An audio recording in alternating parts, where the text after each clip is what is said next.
因為價格有差，有人北上買豬肉，亦有人北上帶凍肉返去。大家好，今日同大家講下一個疫情之後越嚟越專業化嘅灰色行業。呢個灰色產業表面睇好似屢禁不止，但實際上係高額利潤、走私鏈條升級同執法打擊嘅貓捉老鼠遊戲，三樣嘢夾埋一齊造成嘅結果。下面拆解下入面嘅關鍵環節。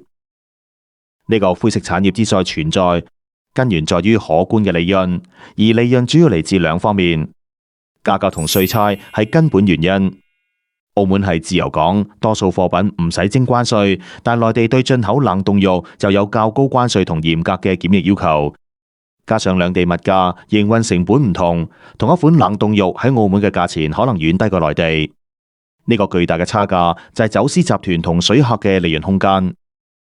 螞蟻搬家賺大公費，走私集團將大批急凍肉分散成合理自用嘅細份量，請水客頻密來往兩地帶貨，咁就可以避開關稅同監管。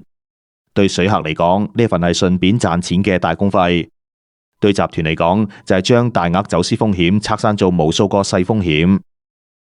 組織化運作，隱蔽性極高。水客活動已經由以前關閘附近一手交錢一手交貨，轉向更隱蔽嘅工廈單位、流動貨車倉庫等模式。集團會用社交平台組織分工，甚至利用長者、學生呢啲睇落冇害嘅群體做掩護。近半年，海關多次搗破工廈散貨點，單次查獲嘅急凍豬肚多達650公斤至3000公斤不等，可見規模有幾大。水客心態同低違法成本。好多水客，包括被利用嘅青少年，都有僥倖心態，覺得俾人捉到最多都係罰錢同貨物充公，違法成本唔高。呢種心態令佢哋成為源源不絕嘅搬運工。執法係一場貓捉老鼠遊戲。雖然澳門海關嚴厲打擊，2025年上半年口岸查獲嘅案件數量按年下跌咗21.19%，但係走私集團都不斷調整策略。佢哋利用澳車北上、單牌車等新政策，或者跨境車輛作為新嘅走私渠道，同執法部門周旋。呢個唔單止係逃稅問題，仲牽涉到嚴重嘅食品安全同法律風險。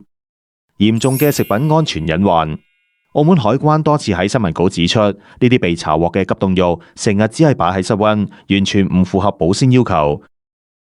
法律風險唔可以忽視。組織水客帶貨嘅負責人一旦定罪，最高可被罰5萬澳門元罰款，仲有可能觸及聘用外地僱員法等法律。喺內地，情節嚴重嘅走私行為更可能涉及刑事責任。